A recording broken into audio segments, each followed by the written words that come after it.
I'm not proud of how this started. I'm a public figure. It's the kind of person people think has everything figured out. The money, the success, the confidence. But what they don't see is how lonely it gets at the top. How isolating it feels when everyone loves a version of you that isn't even real. The public me is polished, perfect, always smiling. The real me. She spends most nights wondering if anyone will ever see past the spotlight. The night it all changed, my world imploded just hours before I was due on stage. I found out my partner, the one I had built a life with, was cheating on me. I saw the texts, the pictures. There was no denying it. My heart shattered into a million tiny pieces. But I had a sold-out stadium waiting, so I stuffed the pain down, painted on a smile, and walked out under the lights, ready to perform like my life wasn't burning to the ground behind the curtain. I went through the motions for the first few songs, running on pure adrenaline and years of training. The crowd was electric, singing along to lyrics about love and heartbreak that suddenly felt way too personal.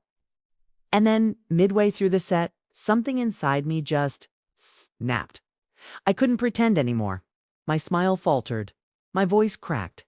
I looked out into the sea of faces, thousands of people cheering for a woman who felt completely and utterly broken. And that's when I saw him.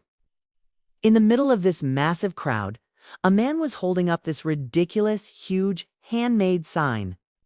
It was bright pink, with glitter letters that spelled out "Marry Me." It was so out of place, so endearingly silly. He wasn't even holding it up proudly.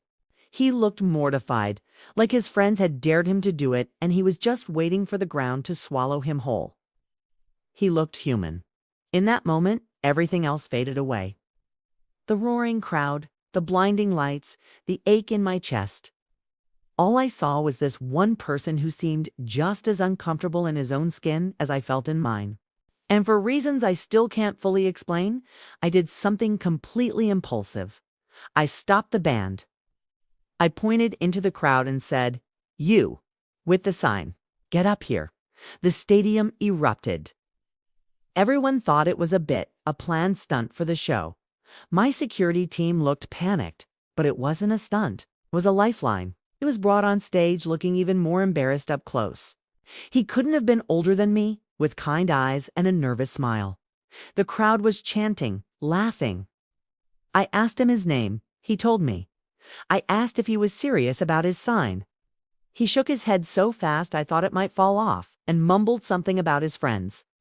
We didn't actually get married, of course, but something real happened in that moment. Everyone else in my life looked at me like I was a brand, a product, something untouchable. He didn't. He looked at me like I was just a person. When he looked at me, I felt like he saw the girl who was hurting, not the star who was performing. It was just for a minute, but it was the most genuine human connection I had felt in years. I finished the show, we took a quick photo, and he disappeared back into the crowd. I thought that would be the end of it. A weird, spontaneous moment that would become a fun tour story. But I couldn't get him out of my head. My team managed to find him. Turns out he was a widower with a young daughter. And his friends had dragged him to the concert to cheer him up. I reached out and we started talking, quietly. No cameras, no managers, no pressure. Just texts and late-night phone calls. The conversations were normal, so beautifully, refreshingly normal. He wasn't impressed by my fame. He asked about my day, and he actually listened. He told me about his life, the grief of losing his wife, the joys and struggles of raising his daughter on his own. He was funny and smart and deeply kind. In return, I found myself telling him things I'd never said out loud before. My fears, my insecurities, the crushing weight of my public persona. I kept waiting for the other shoe to drop. I've been in this business a long time. I know how it works. I was waiting for him to ask for something: money, connections, a shout-out, validation, but he never did. He just listened. He just cared. And honestly, that scared me more than any heartbreak ever had. I didn't know how to handle someone who wanted nothing from me but me. We didn't fall in love dramatically. There were no grand gestures, no fireworks, no fairy tale romance. It was slow, was quiet, was built on honesty and patience and the terrifying realization that maybe love does unshow up when you re-ready for it. Maybe it shows up when you're finally tired of pretending, when you're so broken that you have no choice but to be real, and someone sees that realness and decides to stay. I don't know how this story ends.